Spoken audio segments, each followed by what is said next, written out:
Ladies and gentlemen, let's dive into the recent events that are dominating the headlines. The conflict between Ukraine and Russia has taken a new and intense turn. Attack on refinery. Last night, Ukrainian forces reportedly launched a drone attack on an oil refinery in the Krasnodar region of southern Russia. According to Russian authorities, the attack set part of the facility ablaze, causing a significant fire.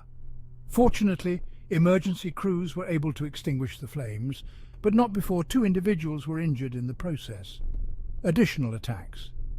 But it didn't stop there. On the same night, further drone attacks targeted a bus station and a boiler factory in the city of Krasnodar.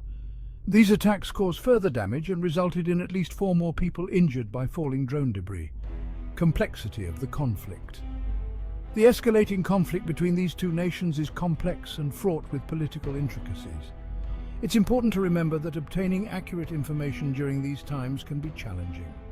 Many sources have inherent biases, making it crucial for analysts to cross-reference reports and maintain a critical perspective. Reliable sources.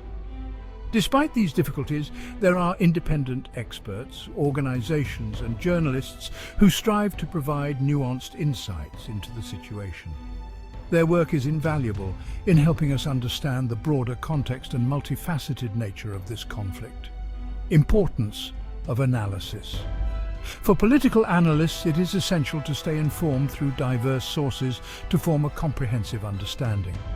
The events unfolding in Krasnodar are just another chapter in this ongoing saga, and the implications are far-reaching.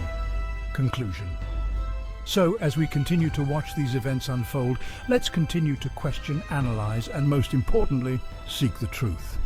Stay tuned for more updates and in-depth analysis. Until next time, take care.